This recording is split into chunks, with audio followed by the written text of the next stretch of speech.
ഇരിങ്ങോൾ നാഗഞ്ചേരി മലയിൽ സംഘടിപ്പിച്ച കാവിടം 2 terracotta camp സമാപിച്ചു. പ്രൊഫസർ കേശവൻകുട്ടി ഉൾപ്പെടെയുള്ളവർ ക്യാമ്പ് സന്ദർശിച്ചു. പെരുമ്പാവൂർ നാഗഞ്ചേരി മനയിൽ 2 ദിവസമായി നീളുന്ന കാവിടം 2 ടെറാക്കോട്ട ക്യാമ്പിന് ഇന്ന് സമാപനമാവുകയാണ്. കേരള ചിത്രകലാ പരിഷത്തിന്റെ ആഭിമുഖ്യത്തിലാണ് ഈ ക്യാമ്പ് നടക്കുന്നത്. മാർച്ചിൽ ഇവരുടെ ക്യാമ്പ് ഇവിടെ ആദ്യഘട്ടം വിജയകരമായി പൂർത്തിയാക്കിയതിനെ തുടർന്നാണ് ഇപ്പോൾ ഒരു 2ാം ഘട്ടം കൂടി സംഘടിപ്പിച്ചിരിക്കുന്നത്. വിവിധ ജില്ലകളിൽ നിന്നുള്ള 30ഓളം കഴിവുള്ള ശില്പികളാണ് ഈ ക്യാമ്പിൽ പങ്കെടുക്കുന്നത് എന്നതാണ് ഇതിൻ്റെ പ്രത്യേകത. ഇതിൻ്റെ കൺവീനർ പി രാജേന്ദ്ര മാഷ് നമ്മളോടൊപ്പം ഉണ്ട്. മാഷേ, നമ്മുടെ 2 ദിവസത്തെ ചിത്രകലാ ക്യാമ്പാണ്. ശില്പങ്ങളും ചിത്രങ്ങളും ഉപയോഗിക്കുന്നത് കേരളത്തിൻ്റെ വിവിധ ജില്ലകളിൽ നിന്ന്, അതായത് തിരുവനന്തപുരം, ആലപ്പുഴ, ഇടുക്കി, അങ്ങനെ വിവിധ ജില്ലകളിൽ നിന്ന് ഈ രംഗത്ത് പ്രൊഫഷണലായിട്ടുള്ള ആർട്ടിസ്റ്റുകളാണ് നമ്മുടെ ഈ 2 ദിവസത്തെ പ്രോഗ്രാം. എല്ലാവരും വിവിധങ്ങളായ, ഇപ്പോൾ ബോധിവൃക്ഷം, സ്നേഹം, അമ്മയും കുഞ്ഞും, ആടുജീവിതം എന്ന് പറഞ്ഞാൽ സുശീല മാത്യ അവരുടെ ഒരു ആടുമായിട്ടുള്ള ബന്ധപ്പെട്ടുള്ള കുഞ്ഞുനാൾ മുതലുള്ള ലൈഫാണ് അവർ ചിത്രീകരിച്ചത്.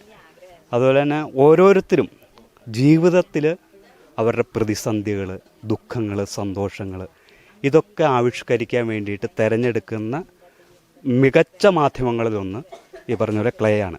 ക്ലേയുടെ വർക്കിൻ്റെ ഒരു പ്രത്യേകത എന്താ വെച്ചാൽ, നമ്മളിന്ന് ഈ 2 ആഴ്ച കൊണ്ട് ഇതിനി ശരിക്കും ഉണങ്ങാൻ, ഇപ്പോൾ ഈ ഒരു വർക്ക് തന്നെ ഈ നാഗഞ്ചേരി മന ആയതുകൊണ്ട് ഞാൻ നാഗം എന്നുള്ളൊരു വിഷയമാണ് ചെയ്തേക്കണേ. ഇതിനി നമ്മൾ ഒരു 2 ആഴ്ചയോളം ഇവിടെ വച്ച് ചുട്ടെടുക്കും. നന്നായിട്ട് ഉണങ്ങിക്കഴിഞ്ഞ് വർക്ക് ചുട്ടെടുത്തതിന് ശേഷം നമ്മളിത് പ്രദർശനം ആഗ്രഹിക്കുന്നുണ്ട്. അതുപോലെ ഈ പറഞ്ഞാൽ വിവിധ ജില്ലകളിൽ നിന്നുള്ള ഇവരൊക്കെ അവരവരുടെ മേഖലകൾ, ടെറാക്കോട്ട ശില്പങ്ങളെക്കുറിച്ച് അതിൽ ഹാർഡ് വർക്കാണ്. നമ്മളിപ്പോൾ ഒരു പെട്ടെന്നൊരു ക്ലേ എടുത്ത് വയ്ക്കാനും പല പ്രാവശ്യം പോകും, വീണ്ടും ആവർത്തിച്ച് ഈ രീതിയിൽ ഇതിൽ ഹോളൊക്കെ ഇട്ട് നമ്മൾ ഉദ്ദേശിക്കുന്ന ഒരു പ്ലാറ്റ്ഫോമിലേക്ക് വർക്ക് എത്തണമെങ്കിൽ അതിന് നല്ല, പക്ഷെ ഒരു ചെറിയൊരു ക്യാമ്പ് കൊണ്ട് അത് മാക്സിമം പ്രയോജനപ്പെടുത്തുക. ഇവിടെ കഴിഞ്ഞ 2 ദിവസങ്ങളായി ഞങ്ങൾ ആർട്ടിസ്റ്റുകളൊക്കെ തന്നെ ആ ഒരു ശ്രമത്തിലാണ്. എന്തായാലും വലിയ വിജയം, കാരണം 2ാം ഭാഗമാണ് കാവിടം വഹിച്ചേക്കണേ. ഈ കഴിഞ്ഞ ആദ്യത്തെ ക്യാമ്പിൽ പലർക്കും ഇങ്ങനെ ഒരു ക്യാമ്പ് കൂടി വയ്ക്കണം, അതുപോലെ എല്ലാവർക്കും വലിയ താല്പര്യമായിരുന്നു. പിന്നെ ഇതിൽ പറഞ്ഞു കൊടുക്കാനായിട്ട് നമ്മൾ മെയിൻ ആർട്ടിസ്റ്റുകളെ, ശില്പികളെ, ശിവദാസ് എടക്കാട്ടുവയൽ, അതുപോലെ തന്നെ ബേബി മണ്ണത്തൂർ, അങ്ങനെ കുറച്ച് പേരെ നമ്മൾ ഏർപ്പെടുത്തിയിട്ടുണ്ട്. ഇവരൊക്കെ തന്നെ ഈ രംഗത്ത് കഴിവ് തെളിയിച്ച ആർട്ടിസ്റ്റുകളാണ്. ധാരാളം പുരസ്കാരങ്ങൾ കിട്ടിയവരാണ്. അത്തരത്തിൽ അവരുടെ കൂടി ഒരു പരിശീലനത്തിൽ, അവരുടെ കൂടി ഒരു നിർദ്ദേശത്തിൽ പോരായ്മകൾ പരിഹരിച്ച് നമ്മളൊരു നല്ല വർക്ക്ഷോപ്പ്, ഈ ചിത്രങ്ങൾ തന്നെ നമ്മളൊരു എക്സിബിറ്റ് ചെയ്യണേക്കുറിച്ച് ആലോചിക്കുന്നുണ്ട്. അത് ഇനി 2 ആഴ്ചയ്ക്ക് ശേഷം ഇവിടെ ലളിതകലാ അക്കാദമിയുടെ കില അവിടെ നിന്ന് ചുട്ടെടുത്ത് ഏറ്റവും നല്ല രീതിയിൽ വർക്കുകളാക്കിയതിന് ശേഷമായിരിക്കും പിന്നീട് ഇതിൻ്റെ ഒരു പ്രദർശനം ഉണ്ടാവുക.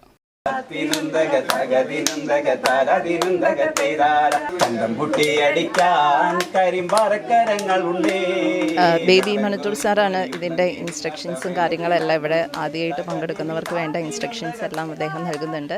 നേവിയിലെ ആർട്ടിസ്റ്റായിരുന്നു, ഇപ്പോൾ റിട്ടയർഡ് ആയതിനു ശേഷം കലാരംഗത്ത് കൂടുതൽ സജീവമായിട്ടുണ്ടല്ലേ സാർ? അതെ, ഞാൻ ബേബി മണ്ണത്തൂർ. ഇവിടെ കേരള ചിത്രകലാ പരിഷത്തിൻ്റെ എറണാകുളം യൂണിറ്റാണ് ഇപ്പോൾ ഇവിടെ കാവിടം ടെറാക്കോട്ട ക്യാമ്പ് സംഘടിപ്പിച്ചിരിക്കുന്നത്. നമുക്കറിയാം, ഒരു സംഗീതം പോലെ തന്നെയാണ് ഒരു ചിത്രം അല്ലെങ്കിൽ ശില്പം. നമ്മുടെ കൈവിരലുകൊണ്ട് മെനഞ്ഞുണ്ടാക്കി വരുമ്പോൾ, ജീവനുള്ള ശില്പങ്ങൾ വരുമ്പോൾ നമ്മൾ ചിത്രം വരയ്ക്കുന്നതിനേക്കാൾ കൂടുതൽ ജീവൻ തരുന്നതാണ്. ഞാനും നേവിയിൽ ആർട്ടിസ്റ്റായിട്ട് തന്നെ ജോലി കയറി 34 വർഷം ജോലി കഴിഞ്ഞ് തിരിച്ചു വരുമ്പോഴും ഞാൻ ആർട്ടിസ്റ്റായിട്ട് തന്നെ ജോലി ചെയ്തുകൊണ്ട് എനിക്കിതിനോട് അതേപോലെ തന്നെ പങ്കെടുക്കാൻ സാധിക്കുന്നുണ്ട്. അതുപോലെ ഇവിടെ ഇൻസ്ട്രക്ഷൻ കൊടുക്കുന്നത് ഗോപി സംക്രമണം, അദ്ദേഹം വളരെ പ്രശസ്തനായൊരു ശില്പിയാണ്. അതുപോലെ തന്നെ എല്ലാവരും നല്ല മേഖലയിൽ ജോലി ചെയ്യുന്ന ആണെങ്കിൽ പോലും എല്ലാവരും ഈ ഒരു കാര്യത്തിന് വന്നപ്പോൾ വളരെ ആത്മാർത്ഥമായിട്ട് സന്തോഷത്തോടെ ഇതിനെ ഉൾക്കൊള്ളുന്നു എന്നുള്ളതാണ് ഏറ്റവും വലിയൊരു കാര്യം. പിന്നെ ഇതിൻ്റെ കേരള ചിത്രകലാ പരിഷത്തിൻ്റെ ജില്ലാ കോർഡിനേറ്റർ ശ്രീ രാജേന്ദ്രൻ കർത്ത ഇവിടെ ഉണ്ട്. അതുപോലെ state president Shri Cyril P Jacob സാറുണ്ട്. എല്ലാവരും വളരെ ആത്മാർത്ഥമായിട്ട് ഇങ്ങനെയൊരു ക്യാമ്പ് സംഘടിപ്പിക്കുന്നു. അതിൽ പങ്കെടുക്കാൻ വേണ്ടി എല്ലാ കലാകാരന്മാരും വളരെ ആത്മാർത്ഥമായിട്ട് സന്തോഷമായിട്ടാണ് ഉൾക്കൊള്ളുന്നതിന്. ഇതിനേക്കാൾ ഉപരിയായിട്ട് ഒരു ഗായകൻ കൂടിയാണെന്ന് ഞങ്ങൾക്ക് വന്നപ്പോൾ മനസ്സിലായി. കുറച്ച് വരികളൊക്കെ മൂളി ഇവിടെ വർക്ക് ചെയ്യുന്നതായിട്ട് കണ്ടു. ഒരു 4 വരി ഫ്രഷർക്ക് വേണ്ടിയിട്ട്. കേരള ഫോക്ലോർ അക്കാദമി അഫിലിയേഷനുള്ള നാടൻ കലാ സമിതിയുടെ ഒരു മെമ്പർ കൂടിയാണ്.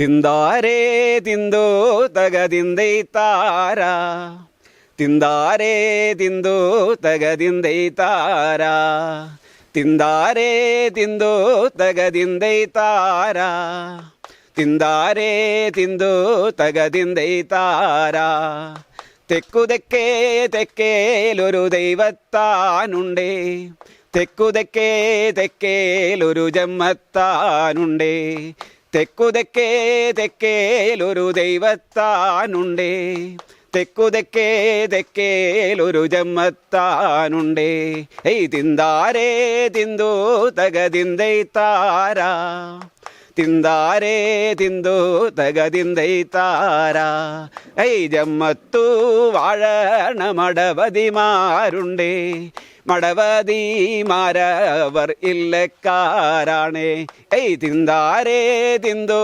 തകതിന്തൈ താരാ തിന്താരേ തിന്തോ തകതിന്തൈ താരാ തിന്തൈ താരാ തിന്തൈ താരാ. ഇതെന്ന് പറഞ്ഞു കഴിഞ്ഞാൽ ഈ കേരള ലളിതകലാ അക്കാദമി ഉണ്ടാകുന്നതിന് മുമ്പ് തന്നെ ഉള്ളതാണ് ചിത്രകലാ പരിഷത്ത്.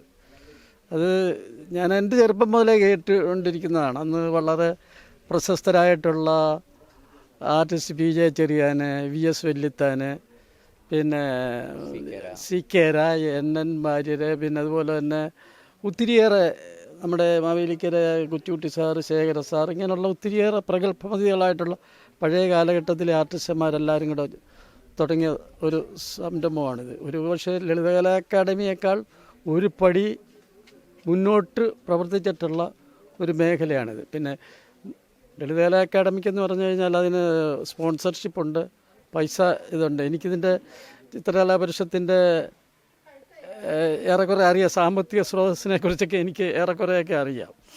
അതിൻ്റേതായിട്ടുള്ള ബുദ്ധിമുട്ടുകളുണ്ട്. എന്തായാലും വളരെ സന്തോഷമുണ്ട്. എല്ലാവരും നല്ല രീതിയിൽ വർക്ക് ചെയ്യുന്നുണ്ട്.